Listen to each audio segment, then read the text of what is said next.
Biggest stadium sponsorships in football is Barcelona set for £236 million Spotify deal. Barcelona may have completed 3 huge deals in the January transfer window, but they may have just landed another major agreement with Spotify ready to sponsor the club.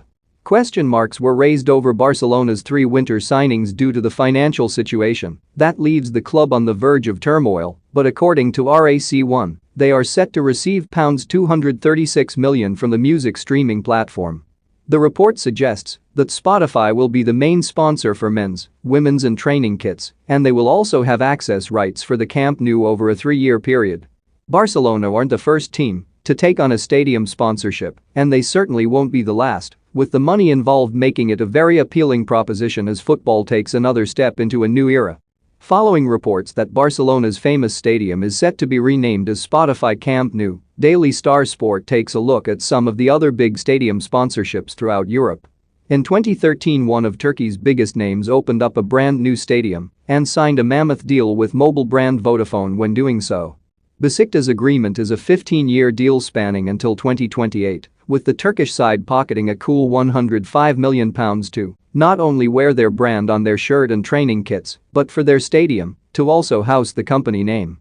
The beautiful stadium has seen less European action than the company may have liked in recent years, as the likes of Galatasaray, Fenerbahce and even Besiktas have weakened substantially compared to previous generations. But even still, the deal will last until 2028, meaning that Besiktas will continue to receive £6 million until their current agreement expires. Manchester City's deal to rebrand as the Etihad Stadium is one of the more famous examples on the list, but it was also met with the most controversy at the time. A massive £400 million fee was issued for the complete naming rights and sponsorship agreement for an initial 10-year deal at City, although controversy came as many believed it was a gross overvaluation. The branding has clearly worked, as it's hard to think past City being sponsored by the airline, with Thomas Cook their previous sponsor, when the owners came in.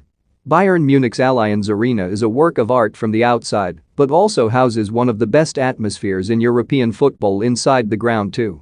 However, it's not the only Allianz-affiliated stadium in Europe, as Juventus are also sponsored by the financial company, but they are not alone either.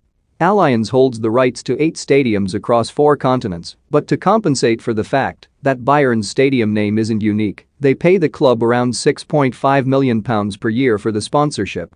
It's a good price too, as unlike City and Besiktas, this figure is purely for the stadium and not for the shirt sponsor, as Bayern currently have a deal with T-Mobile. The Wanda Metropolitano is the home of Atletico Madrid, who waved goodbye to their historic Vicente Calderon ground as they made the step up into a wonderful new stadium. Although the name may flow and sound rather authentic, Wanda is in fact a Chinese company and not a flamboyant way of expressing wonder as some fans are led to believe. The company Wanda not only pays Atleti £8.4 million a year, but they also went one further and bought a 20% stake in the club,